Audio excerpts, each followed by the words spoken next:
Well, good afternoon, everybody. Good afternoon to people who are watching live on Facebook or delayed on Facebook. I want to start off by talking about something that we are seeing happen across the United States, and that is this rampant retail theft. This has been a priority for my office since I took office, because not only the impact on the businesses, but when those businesses close, the impact on the community, where you have an empty building, which leads to blight. You have a loss of jobs, you have a loss of services or goods. And oftentimes this hits the poorer parts of town first. And so it is more difficult then for people to get the goods and services they need. In watching what other states have done, where they have set this line of $1,000 or so and said that they will not prosecute below that, I just want to make it very clear that in Arizona that has not been done. Those cases are being prosecuted. If they're misdemeanors, they're being prosecuted by the various city prosecutors, or if they're committed in certain areas by my office. But they are also being prosecuted, when appropriate, as felonies. This is not the state that you want to be in, to mimic the behavior that you are seeing on the news in other parts of the country, such as Los Angeles.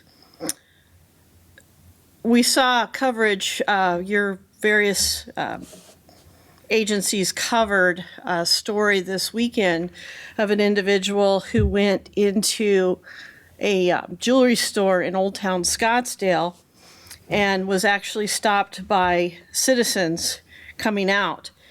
And we are today filing a complaint against that individual because of the amount that he attempted to take. And again, the ethics appropriately require me to say that charges are not evidence and people are presumed innocent until proven guilty. But we are charging him with a Class 2 theft. A Class 2 theft carries a sentence of between 4 and 10 years in prison, and it is mandatory prison sentence. We're also charging him with 2 counts of criminal impersonation, disorderly conduct, as well as 2 misdemeanor assault charges.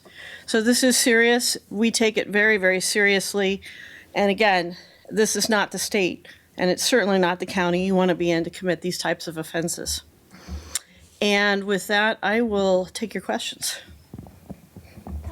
Tell us, we want to ask about the James E. Stepp case. Obviously, there was the development where this 15-year-old girl became a victim of his. In prior press conferences, you had said that the 2 cases that the Mesa Police Department brought to your office just were not strong enough for you to move forward. Now we see that you have. Tell me what made the difference.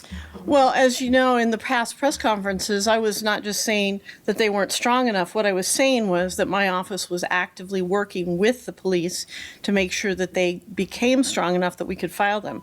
So at the time that that case was submitted, the most recent case, additional evidence became available to us that allowed us to move forward as we did and charged him with 30 counts. So was it the Mesa Police Department that resubmitted the 2 cases from months back?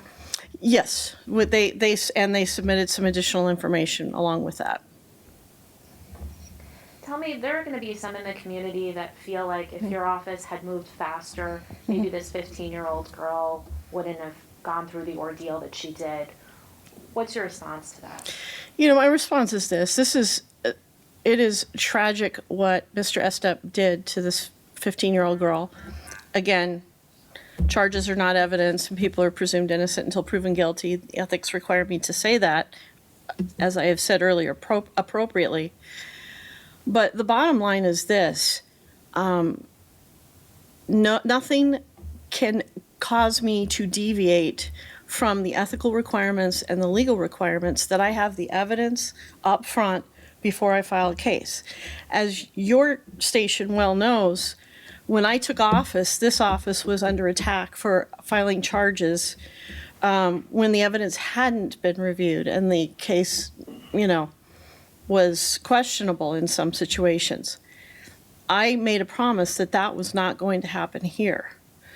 So I'm going to look and make sure that the evidence is there before I go forward, because that's the ethical and responsible thing to do. Sometimes that leads to heartbreaking situations like this.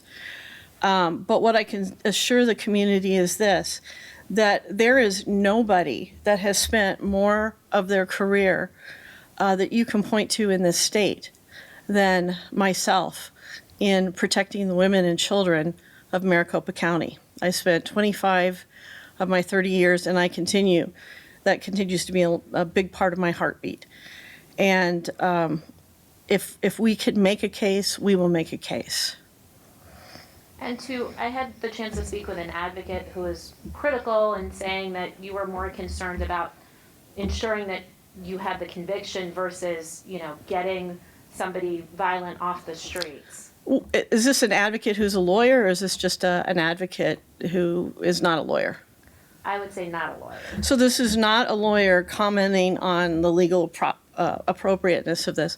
Well, what I would say is this, that advocate is either unaware of my history in working in this field, or maybe they have some other motivation. I don't know what it is. But what I would tell you is this, and it's what I've been saying since the very beginning: read the police reports.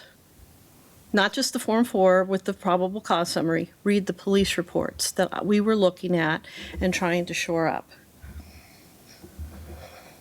Is there anything about this case that you would be able to look at as far as the evidence that would raise a red flag to prevent something like this happening? I think you can learn from every single case, and you can learn from what is needed to go forward with charges. And, I'm open to looking at that. But as you know, I personally got involved in the review of this case to make sure that we were doing what we needed to do. And in my estimation, we were. And we will continue to do that. What can you tell us about the new victim that we're learning about from Phoenix in the ESTEP case going back to 2018? With that as an ongoing investigation and an ongoing case, I can't tell you very much other than to say we're continuing to work on this case and do the appropriate things. We take it very, very seriously. And was that case submitted to your office for charges previously? And if so, what happened? That case, if I recall, if the specific one you're talking about, I don't believe it was. But let me get back to you on that just to make sure. I think that was a situation where the investigation might have been ongoing. But let me get back to you on that to make sure I'm absolutely right on that. And then what do you want to say to the community about basically an accused serial rapist that we're now learning has been accused of sexually assaulting women for at least 5 years before the latest indictment? Mm-hmm. What I can say is this office has to have a provable case before we file charges. And in this situation, when we got the investigation, we looked at it, we saw some things that needed to be shored up before we went ahead with charges. As you know, when we start by filing charges, it starts a clock ticking. It requires us to hand over all of the evidence. And so to be doing an investigation, hoping the evidence shows up, hoping that the case comes together, is completely irresponsible. And I stand by what we did. Is there a concern, though, that this sends the wrong message to survivors of sexual assault? Well, I don't think it does send the wrong message to survivors of sexual assault. I think surely sexual assault survivors, having worked with them for 25 years, want their case to be successful. They don't want a sloppy, reckless prosecutor filing charges that fall apart in court, and then we can't do anything to get justice for them. So I would think that victims would appreciate that. We do that in this office. We take these cases very, very seriously, and that means we go in prepared, we go in with the evidence. Okay. Is there anything else you can shed on this Old Town Scottsdale jewelry store? I was out there when the Good Samaritans were there, and I spoke with them. They were out of town and helped out. Just anything new on that? Just the charges that we've filed a complaint on. We will file a complaint on today. Once it hits a certain value in terms of what is stolen, it becomes becomes a more and more serious felony. So this particular case is a Class 2 felony, is what we are looking at right now. So. Can you give us a sense of the retail theft cases your office is handling and how much that might be up as far as prosecutions?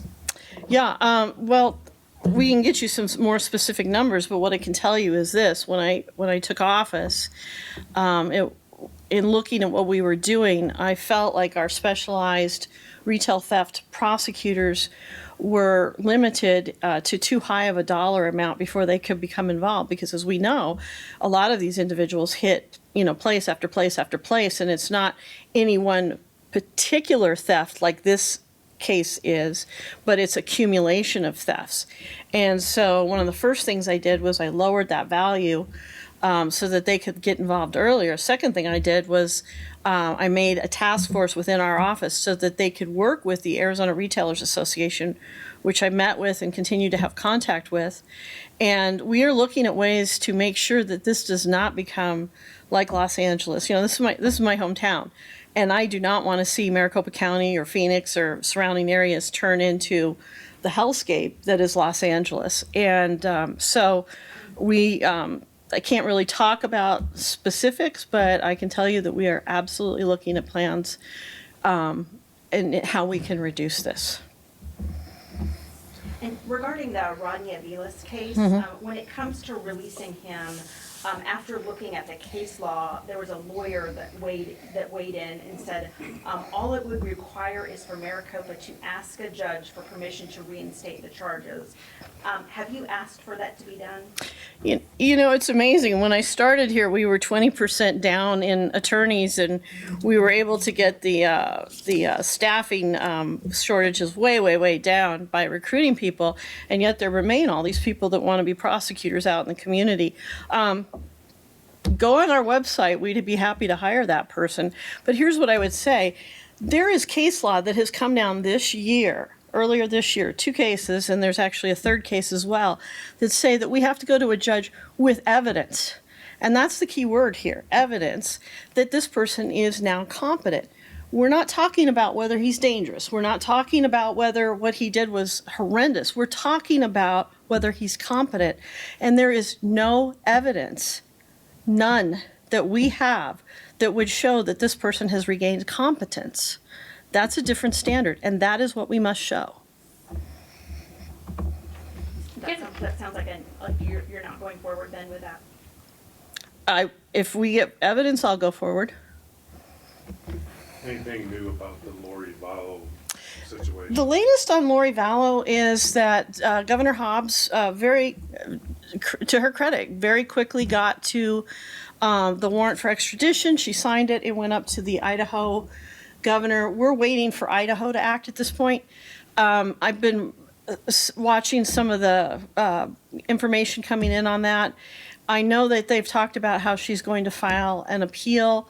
Whether they choose to try to keep her up there while that appeal is heard, or whether they release her down here for us to start with our process, remains to be seen. I would hope for the latter, because we've been working on this case as long as they have, and we're ready to go.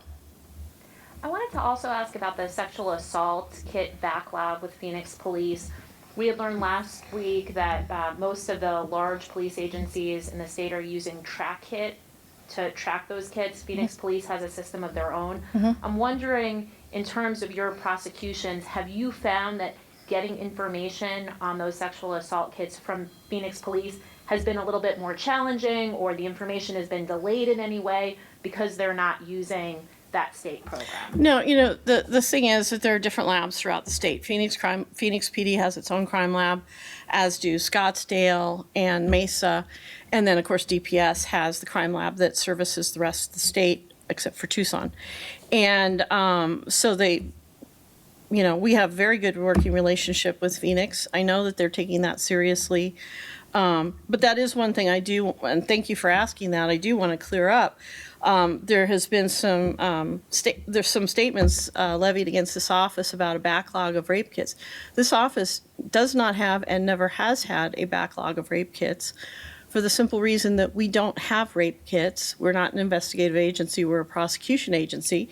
What we did do, however, was over the past, it's 8 years or so, is we applied for federal funding, and we have gotten upwards of, I think, $7 million using the Danny grant and the Saki grants in order to pay for the various agencies around Maricopa County to get their backlogs tested by outside labs. So we have assisted in cleaning up the backlog, but we do not in and of ourselves have a backlog. But like I said, I do know Phoenix is taking it seriously. And I will also add that we have also used those funds to help not only agencies within Maricopa County, but outside of Maricopa County, including the case that was just solved up in Yavapai County involving the 30-some-year-old homicide of the young woman who was out for a hike or a jog, I can't remember. So, we've been very generous with our funds to make sure that these cases are being treated extremely seriously and handled appropriately. Does Phoenix using a different system, though, create any kind of issue for your prosecutors? Because I know with Track It, there's like a barcode, they can scan it, they have that easy access to the information. It sounds like Phoenix's system's a little bit different. Not that I've heard, but then you have to understand that our communication with Phoenix PD is not going to be so much through that process as it's going to be in communication with the case agent or lead investigator. So that's typically how that investigation talk goes. Does the backlog make it, that backlog complicate things in moving forward with prosecutions? Well, you need to get the backlog, or you need to get the kit tested prior to, obviously, prosecutions moving forward. So it's not like these cases have been submitted to our office and we're waiting for that. Those will be tested, and then based on what they yield, those cases may be submitted to our office. Regarding Charles Ryan, has he rejected MCAO's plea offer? My understanding is that there's still information being imparted to us, but not that. But I can check on that to make sure that that's still the case as of today. And if that does go to trial, does your office anticipate any challenges based on his high-profile criminal or status in the criminal justice system? No. I mean, we've prosecuted many people with high profiles in this office, star athletes, teachers, priests, doctors, political individuals, and we'll handle this as well. Anything else? Jimmy, you're oddly silent back there. It's unnerving to me. My colleagues are very thorough. Okay. No comments from me. Thank you. All right. Anything else then? All right. Have a good day, everybody. Thank you.